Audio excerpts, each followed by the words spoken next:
Okay. You hear me okay? Okay, so we're going to start with a quiz on exactly that topic. This is the flag of Norway, and this is the flag of... that was a trick question. So yeah, Shetland and not Scotland. This is the flag of Scotland. Don't confuse the two. You won't find that on Shetland. Shetland, Scotland. And you won't find that on Shetland. And you won't find that in Scotland. And that's the flag of... I don't think anybody in the British Isles would know. That is the flag of Ireland, but obviously not the Republic of Ireland. This was the flag of the whole island of Ireland when it was in union with the United Kingdom. But nobody knows that, unless you look closely at this flag, which is... It's not Great Britain, it's the United Kingdom. I'm intending to confuse you completely today because nobody even in Britain understands this, or maybe very few. So that flag is incorporated in this flag in the diagonals, which represent Ireland, except not the Ireland of today, the Ireland that was part of the Union, but they didn't get around to changing the flag after Ireland became independent in 1921 and seceded the 6 states that became Ulster. So this continues to be the representation of Ireland today, but it's wrong.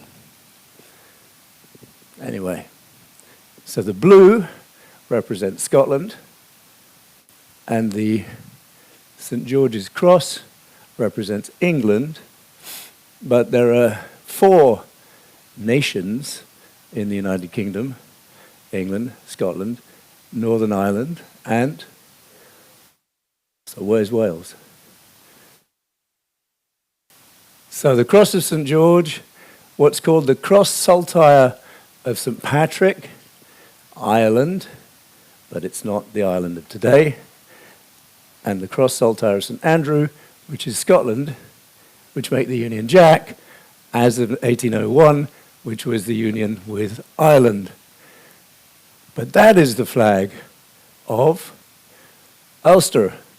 So that should really be on the Union Jack, but nobody can be bothered to change it. Plus, it now has, well, as all flags do, political ramifications in terms of the sensitivities on Ireland. So, everybody clear? Crystal clear? You thought your country was divided. So Northern Ireland, Scotland, England, and Wales. Wales is not on the flag. That's the flag of Wales, with the dragon. So if you really wanted to include the 4 nations, the Union Jack would look like this. Well, maybe the dragon might be a little smaller. Anyway, nobody's about to change the flag, and that would still be wrong because it would still have the wrong flag of Ireland in it. So, as long as you got all that in your head before you land on the shores of Edinburgh, you'll be okay. So this, we said, was Shetland. That, we said, was Scotland. England, and what's that? The Royal Standard. So that you'll find flying over, right, only if the monarch is in. Otherwise, they'll fly the Union Jack, but the monarch's palaces in Scotland only fly this because the Royal Standard has the 3 lions, which represent England, so they fly that, not to offend the Scots. There we go. Crystal clear?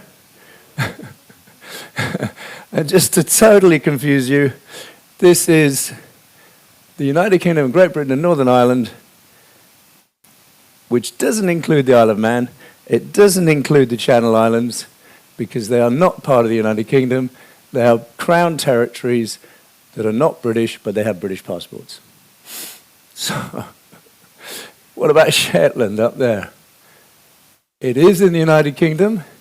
It's very strange for me going to a country that doesn't feel at all like a country that I'm familiar with, or country or province or dependency or region or whatever you want to call it. It's part of the country that, in theory, I was born in. And they clearly are nowhere near the mainland, as we've discovered, right out there in the North Sea. So I bring this up because we're sailing through these waters, and this brings me on to the oil story, which I'm going to talk about briefly in a moment. But that gives you an idea of the oil fields and the gas fields of the North Sea. And the reason I connect the two with nationhood and states is hopefully going to become clear, because as ever, if we follow the money, we start to understand the politics. So this is natural gas and oil fields in the North Sea divided by nations, if you like. The British had a large slice of the pie. The Norwegians did pretty well. As we've discovered, they used their money very carefully and wisely.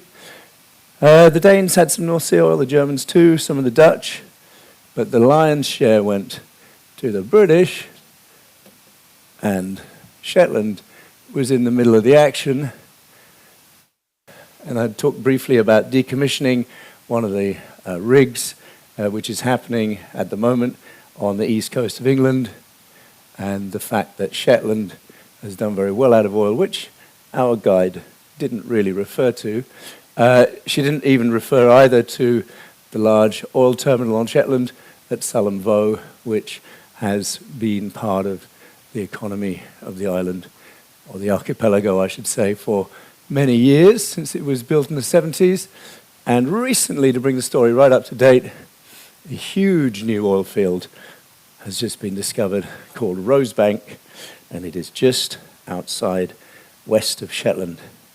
Rosebank is projected to be 500 million barrels of oil over its lifetime, almost triple the size of the controversial Cambo oil field that was recently mothballed because of political problems. So it is a contentious issue, not least, of course, because Shetland may or may not derive some benefit from it.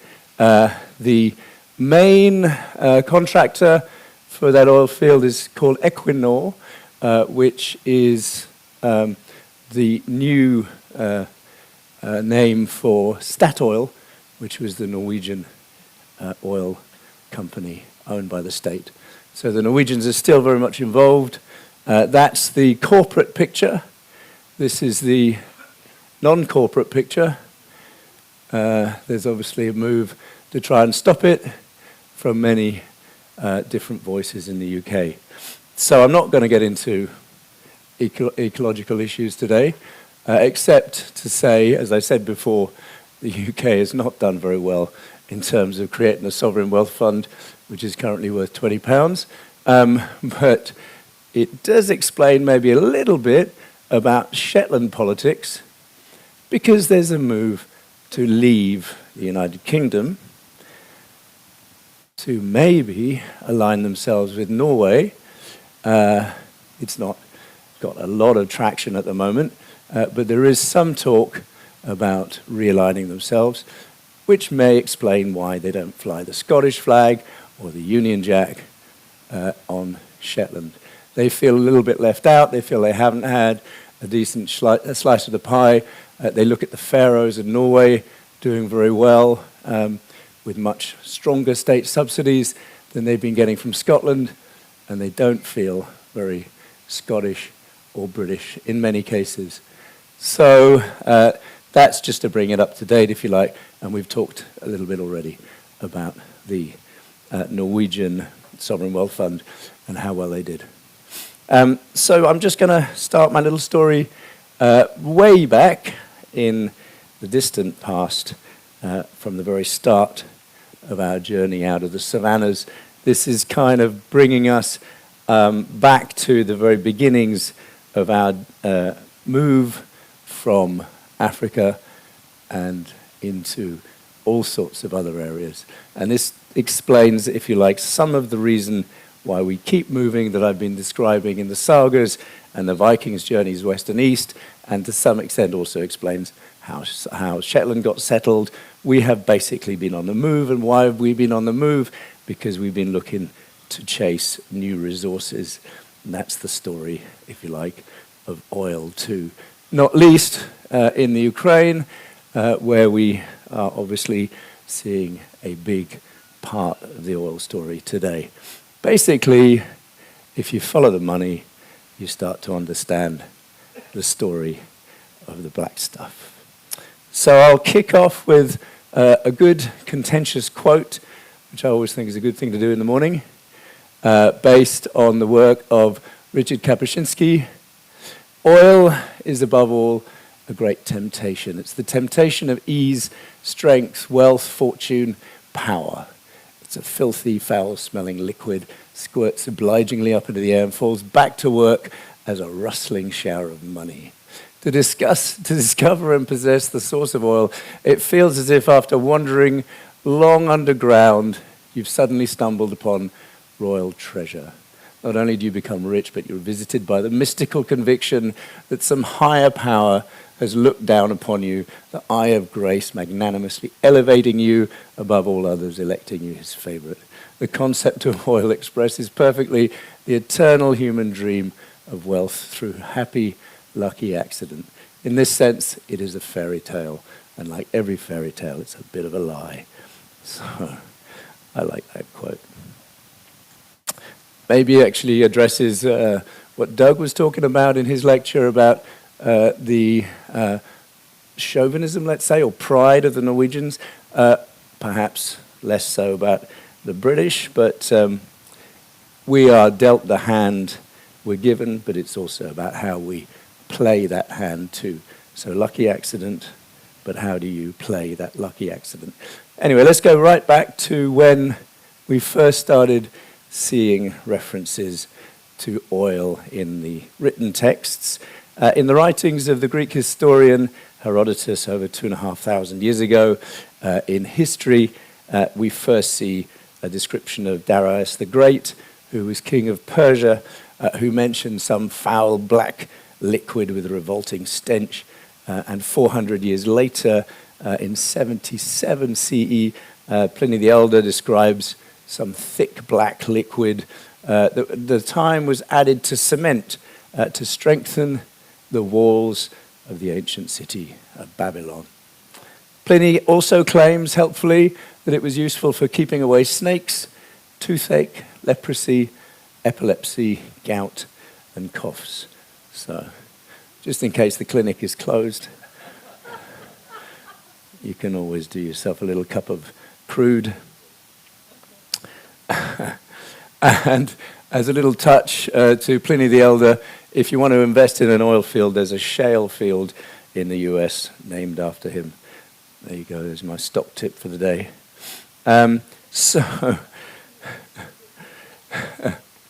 So what were we looking for with this stuff? Well, obviously, today we don't really see oil as a medical remedy or a building material, although obviously we use it for our roads. It was essentially in demand for this stuff, kerosene. So this is really predates our need for oil for transport. Anybody know really the main uses of kerosene back then, or even now? Lighting, cooking, heating as well. Very combustible, of course.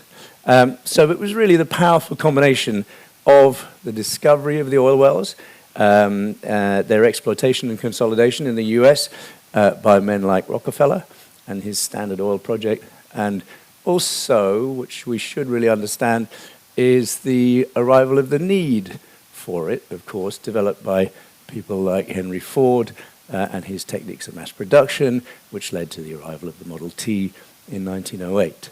So that clever combination developed the demand. The entire nature of industrial development across the world now begins to change. So when Ford starts building his massive factories in Michigan, all this has a significant effect on the mindsets of the incumbent imperial powers of Britain, Germany, France, and others who start becoming increasingly concerned about this upstart nation called the United States. It's obviously getting ahead of itself, and it has access to this increasingly valuable resource called oil. And these new production methods, of course, which is this powerful combination that threatens essentially to destabilize the power networks of the relatively cozy European empires. But the US itself also has competition in the shape of an oil boom that has been exploding elsewhere in a very different part of the world, in Azerbaijan, close to the city of Baku. And we don't really, unless you're in the business or you're particularly interested, refer much to this part of geopolitical history. But Tsarist Russia at this point in the early 20th century has seized control of the region, and importantly, the oil fields of Baku then become a tug of war with the Ottoman Empire, and eventually Tsarist Russia seizes control of the strategically important port city, or port town, I should say, of Batumi on the other side of the Caucasus from Baku. And that means, of course, that it can get to what is obviously very important today, and I referred to in my last talk, the Black Sea, and it can start to export that oil wealth to the new demands of an emerging market in Europe. So they start giving the US a run for their money in terms of who can get oil to the Europeans. And in the meantime, the old empires, particularly the British, are trying to gain control of Arabia, which clearly becomes a massive part of the oil story. But they weren't, at that point, in the early 20th century, that interested in oil, because oil hadn't really been discovered or established or confirmed in this part of the world. This is essentially a control mechanism, especially for the British, but for the French too, to maintain their trade routes through Suez to the old colonies of India, East Africa, Australia. So this is essentially what the British end up doing. They have the protectorates that you can see in pink, Aden, particularly important, these strategic ports, what are known as the Trucial States that become the UAE later down the line. But this is not an oil story at this point. It will become, though. So all of this is essentially an element of what's known as the Great Game, the rush to control this Mideast section of the world and the push against Russia, and Russia pushing back against the Ottomans, and the Ottomans trying to maintain control of Constantinople. But Britain, meanwhile, has started drilling. I love this picture. It's actually much later, it's from the 50s, but Britain has made a first oil strike in Persia or Iran in 1908. But as I say, they have no particular idea about the vastness of the deposits that they're just scratching the surface of. But nevertheless, because of the strategic importance of the region, Britain and France and Germany and Russia too are competing fiercely to gain control of many parts of the Middle East. Kaiser Wilhelm makes a pact, cozies up with the Ottomans. He completes the strategically very important Berlin to Baghdad railroad, which goes through Istanbul or Constantinople, the heart of the Ottoman Empire, and consolidates the German control of the region. So just when you thought it was getting a little bit heated, it heats up even more. Franz Ferdinand is assassinated in Sarajevo. And of course, since that first oil well in Persia, the Arabian Peninsula has taken on greater significance, but everything now starts to become hugely more politically driven, and it leads at the beginning of the First World War to the disaster that is Gallipoli. The British and the French press on with their plan to try and control Constantinople. Gallipoli is obviously a terrible disaster for the Allies, but it leads to something that we know less about. We're familiar to some extent of the disastrous consequences of Gallipoli, but we're less familiar with this. It's called the Sykes-Picot Agreement, and I think it's probably called that to sound really boring. Because if you want to make sure that nobody pays any attention to something, you give it a really dull name. This is effectively the carve-up of the Middle East that the French and the British agreed in the middle of World War I, while they were at loggerheads in other parts of the world. They then effectively made sure that after the war, they would maintain or increase their control of these regions. And you can see British rule really extends across what is now Iraq, and the French take Syria and move into parts of what was the Ottoman Empire, which will become Turkey. So all of that to say, it brings us, if you like, to World War II. What is the significance of World War II in terms of oil? It is hugely more important. World War I was not really an oil story, but World War II will essentially become very much an oil story. I've made reference already to Operation Barbarossa, which was part of Hitler's obsession, you could say, or concern that without oil he would not have the resources to maintain his campaign. And it was very much an attempt not only to move into the USSR, but down to the areas that would give him access to Baku and Batumi in the Caucasus.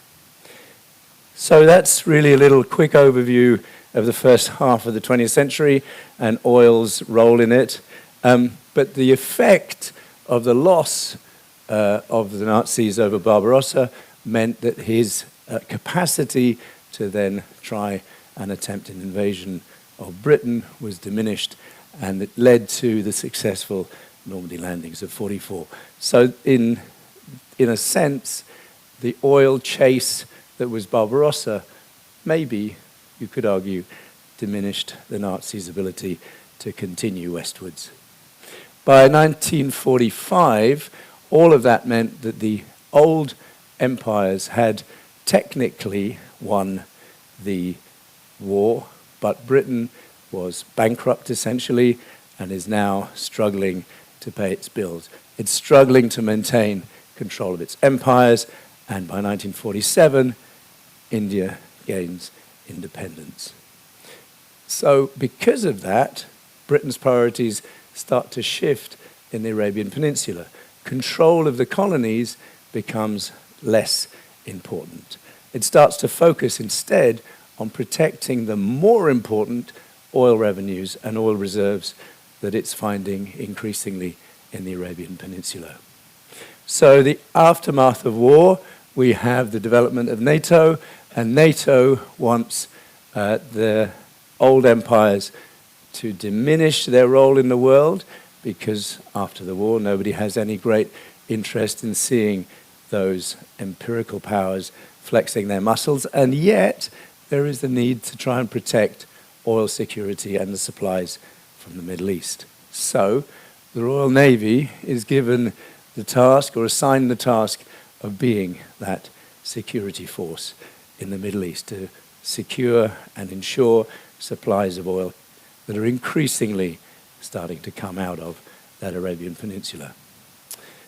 What happens at that point, of course, is that we start moving into the Cold War, and the Russians, or the Soviets, I should say, are unhappy with this emerging Arabian oil field strategy that they see NATO as setting up in contrast to their own oil needs.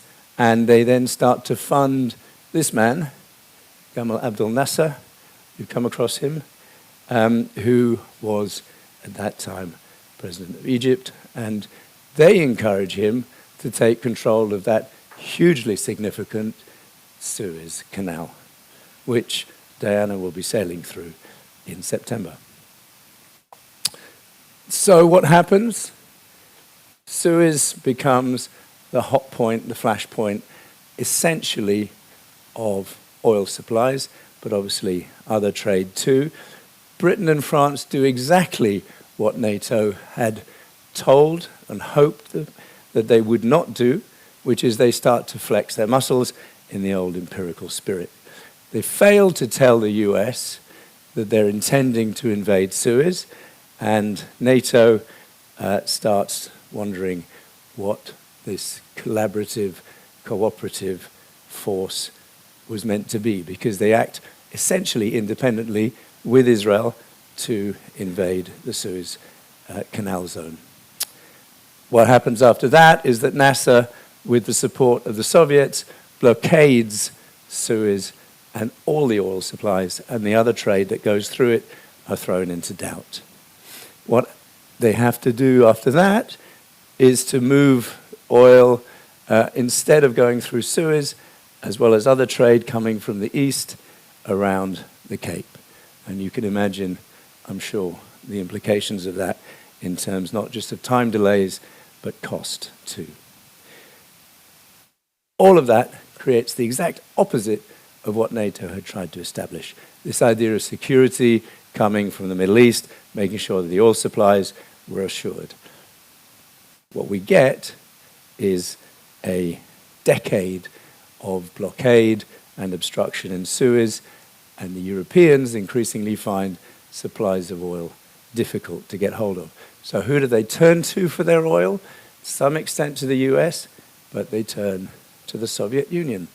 So their play, if you like, the Soviet play of supporting Nasser turns extremely profitable for them, because in the height of the Cold War, at exactly the point when you would expect the Europeans not to be that interested in trading with the Soviets, they need oil more than ever, and they find it in the Soviet Union. So in the early 60s, as I say, at the height of the Cold War, Nikita Khrushchev announces the construction of something called the Druzhba pipeline. And this, to some extent, brings us right back up to date and also connects with my story about the Vikings. We're not going to try and bring them into the story right now. But the Druzhba pipeline, otherwise known as the Friendship Pipeline, is still the main pipeline providing oil to Europe today. And it goes right through Ukraine. So, Druzhba starts operating in 1964, and it pumps oil to the dismay of, obviously, the Kennedy administration, which is not at all happy about this rapprochement between Europe and the Soviets.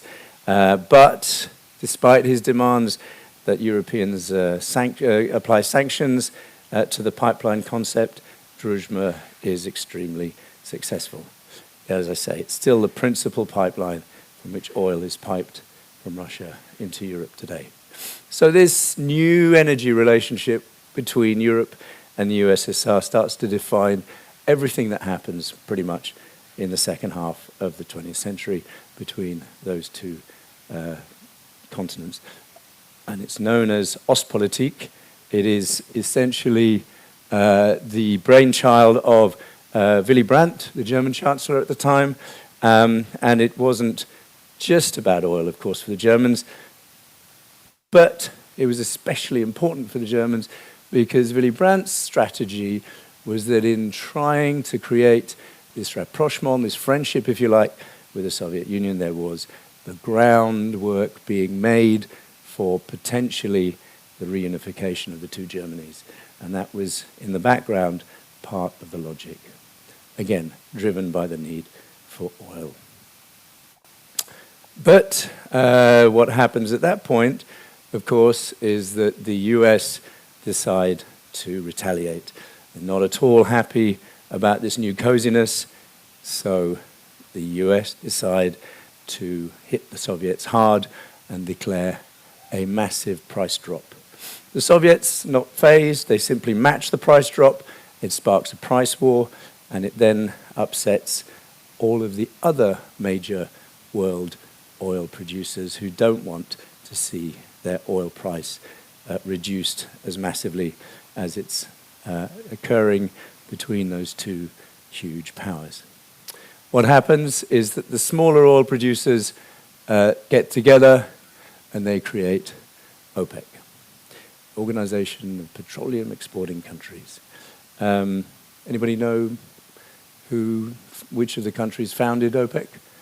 No reason why you should, but interestingly, it was Venezuela that was the main driving force behind the idea, even though we associate OPEC to some extent with the Arab producers today. So OPEC strikes out on its own. It decides to create new markets outside of this kind of USSR rivalry, and it really essentially leads to a new sense of nationalism, if you like, among these new oil-producing countries. And these are the cracks that start to show, if you like, in the foreign policies of the old empires, because they hadn't banked on OPEC.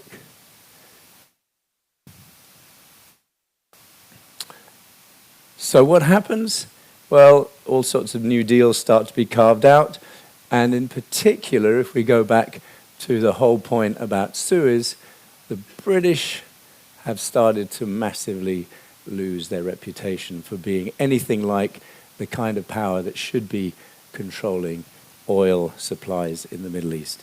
They are hugely diminished in terms of their reputation among Arab nations by the bombing of Suez in '56, and at that point, many of the Arabian nations that are starting to form start to point to this as the worst of the conspiracies that they can hold the British and the French accountable for. So independence for the Arabs starts to become a big priority. And in the early 60s, Harold Wilson decides that it's time to start to withdraw. The British are no longer welcome, if they ever were, in this part of the world, and the British declare that it's time to pull their forces out completely of the Arabian Peninsula. America regards this as a total betrayal. The promises after the Second World War to assure oil security in the Middle East were something that were pivotal for those decisions. And Lyndon Johnson decides it's time to change Harold Wilson's mind with a package of financial support, but this is the 60s, dude. Nobody wants a war in the Middle East. Everybody wants peace. We're building up, obviously, to the peace movements of the Vietnam War, and there is neither the political interest or the capacity in the US to replace Britain as a guarantor or a security force in the Arab countries. So by 1971, Britain has completely withdrawn its military presence, and Nixon has no interest in replacing the British. So what do? What does the US do? With the British forces gone, America really has no choice but to essentially elect some of those new Arab nations to give undertakings to ensure that oil security without getting involved militarily. It does not go well. The Saudis and the Iranians have no great desire to do what the Western countries need, and they start using their newfound power to become increasingly uncooperative. And as a result, supplies wobble. And if you know anything about markets, wobbly prices are not good for the market at all. It leads inevitably to price spikes through all this political insecurity, and it provokes the oil crisis of the 70s. Anybody remember that? Yeah. How was your experience of that in the US? No good? Were you queuing at gas stations? So these photos are from the US. I remember this. I don't think you had this. They switched off all the lights for most of the days of the week in the UK. We had a 3-day working week. But all of this to say, this all came from these price spikes that started to happen because essentially, it's a simplification of the story, the British decided to pull out, the Americans decided not to get involved, probably very sensibly, and these new independent nations who had become part of OPEC start to see and feel a sense of national independence that they can start to consolidate and use politically. So we have a very strange time in the 1970s. It all gets very wobbly, and oil is the center of that story. It's also the center of this story, which is kind of weird when you think that oil was causing us headaches, but we created a storyline that maybe made us laugh or enjoy anyway, the shenanigans of the oil picture. As a result of all of this chaos, of course, we get Jimmy Carter, who commits the US to future intervention. So in other words, there will be a commitment to any external threat on American energy in the Middle East. But, of course, what he can't prevent is what's already unfolding. In 1979, key ally of the US, the Shah, has become deeply unpopular at home, partly because of this suggestion that Iran would cooperate with the US, and the Iranian Revolution is underway, and our friend Ayatollah Khamenei becomes the leader of Iran. So thanks to the Carter Doctrine and the US sanctions on Iran, we now see the loss of Iranian oil supplies to the market, which builds the price back up, and it all gets even worse. We get the Iran-Iraq war. Iraqi oil production now falls off a cliff, as well as Iranian, and the price goes up even further. And who benefits from all of this new price spike? The USSR. Because right through the 70s, the Soviet Union had been basking in the rustling shower of money that Kapuscinski described in that text that I read out. And under our friend and comrade Leonid Brezhnev, oil prices have been going through the roof. And what does the USSR do? It decides to use that to fund military expansion in Afghanistan. What could go wrong? So the price spike basically bankrolls the 70s in the USSR, but of course with a price spike we get oversupply, and what goes up must come down, and the oversupply leads to a price drop and a crash in the 80s, which leads to recession, which in turn means the USSR, that has become dependent on all of this fancy new oil wealth, is no longer able to fund its hugely expensive campaign in Afghanistan. It pulls out, and there's a systemic crash in the Soviet Union, which leads to perestroika, and our friend Gorbachev, who introduces his tardy structural reforms that don't eventually work. 1989, at the collapse of the Berlin Wall, and the Soviet Union is no more by 1991. So that's kind of a mad rush through the 20th century connected to oil.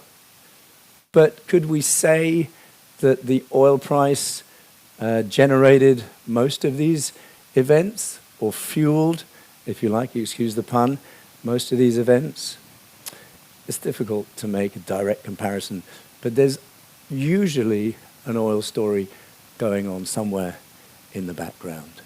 As I say, the collapse of the Soviet Union may have been brought about through this massive price spike and crash of the price of oil. We could talk about lots of other things. We could talk, obviously, about the first Gulf War. We could talk about the second Gulf War. We could talk about lots of regions that are oil producers that I haven't even touched on, including, as I briefly mentioned, Venezuela, Romania, which played a massive part in the strategy of the Second World War with big oil deposits. Clearly, Africa, lots of oil producing nations there too. But I think, hopefully, for now, I'm trying to illustrate at least the role of oil in many of the things that we've experienced over our lifetimes and how maybe it was going on in the background, tweaking some of these geopolitical decisions.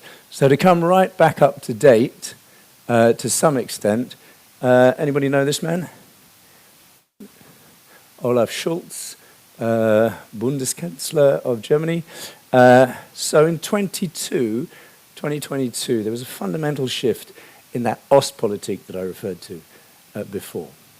Olaf Scholz decided, just after the Russian invasion of Ukraine, that it was time to dismantle Ostpolitik, that it was time to stop demanding, buying Russian oil. It is obviously a huge shift in the European landscape because Russia has the oil, and apart from the North Sea that we're sailing through, which, as I say, is more or less peaked, and some Romanian oil fields, Europe essentially doesn't. And given that we messed up, screwed up, or were chased out of Arabia, we basically still have huge dependency on Russian energy. But today, Olaf Scholz's argument, which was that by refusing Russian oil, we would essentially starve Russia of the revenues that it was getting from buying their oil and gas. Did it work? Well, of course, today, Russia has new friends to sell oil to, and it is not in the same situation as it was 100 years ago, where it was desperately trying to find markets in Europe. It clearly can sell to China and India, two hugely emerging nations. So hopefully that's all lifted your spirits and set you up for the day. But it's not all bad news, because I bring you good tidings. The green energy transition, folks, it's all about to change, as we know from traveling through Norway. Right? Right? I'm not feeling it. Just look out to starboard. Right. All the oil. Yeah. The wind turbines. Right. So the hippies were right. We're going to be okay, as the Norwegians have shown us. And this is a great statistic that I enjoy looking at. This is Norwegian EV purchasing. So this is 2024 new vehicle sales, 90.2% were electric vehicles. So, it's good news, right? In Norway. That is phenomenal though, right? So 2023, 84%, 24 rather, 90% new EVs. The great transition from oil will have taken place very shortly in so many emerging countries, not least Norway, of course. And there will be no more gloomy energy stories that people like me will be telling, because, of course, we'll be okay. Except this is the country that holds most of the lithium deposits in the world. And of course, that's reassuring. You will obviously be aware of the fact that lithium and cadmium and many other rare earth and minerals are held in lots of contentious geopolitical nations, and not least of which is, of course, China. So, will our children be telling the sticky story of the lithium wars, or our grandchildren maybe? I can't tell. But for now, anyway, what hasn't changed in a century is, of course, the history that energy is a pretty dirty story. What could possibly go wrong? Thank you, folks.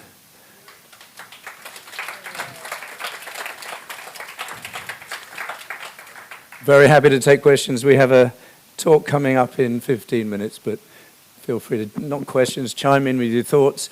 I'm trying to be provocative, of course. Hi.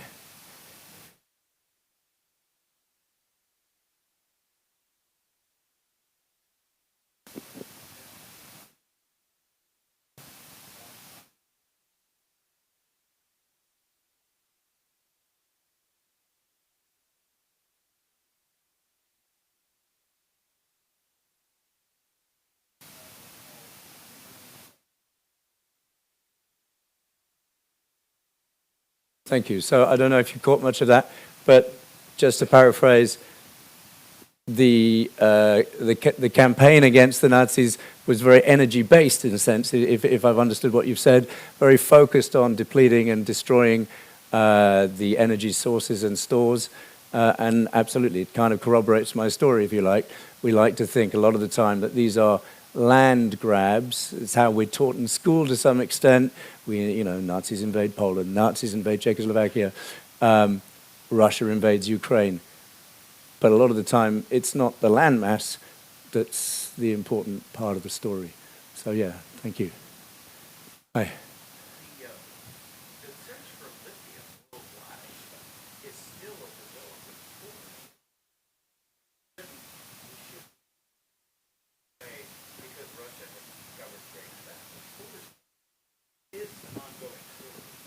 Absolutely. So lithium is an ongoing story. Battery technology is an ongoing story. I believe, I don't know how many of you are EV drivers, I believe that is clearly where so much R&D is going at the moment. I think solid-state batteries are becoming a new thing. I believe Toyota are doing interesting things with solid-state. They've actually held back from EVs in order to put their money into solid-state batteries. It could be that we're at the very beginning of, I don't know, obviously we are at the very beginning of EVs. EVs is just a tiny part of the story, though, of course. I mean, we still fly around in gas-guzzling aeroplanes. So.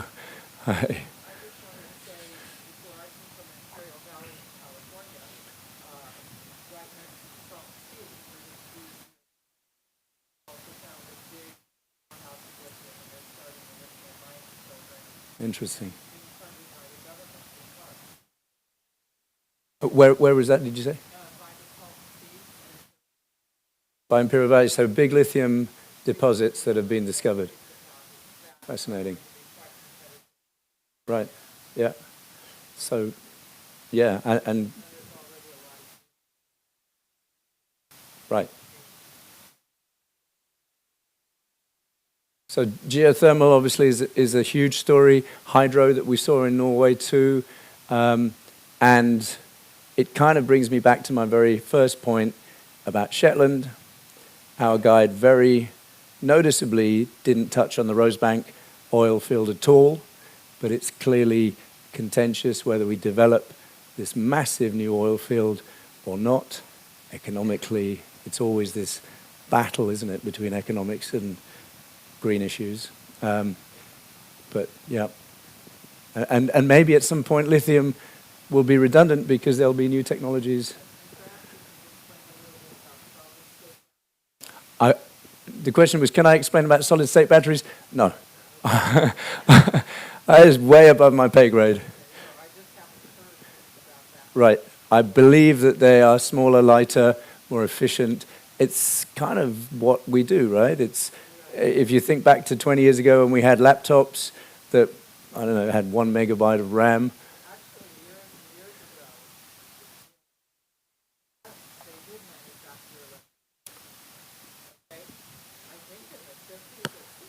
This is a fascinating idea.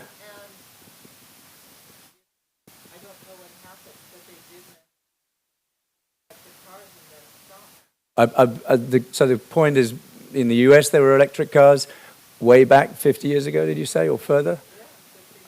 I've seen a photo, and of course photos never lie, of an electric bus in London, not a tram, but an electric bus in 1908. What happened to that? So we can start a whole conspiracy story about that too.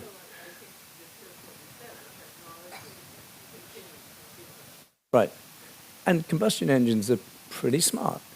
They work.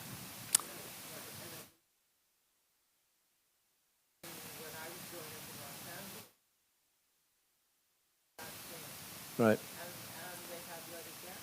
Yeah. Leaded gas, we all remember that. Yeah.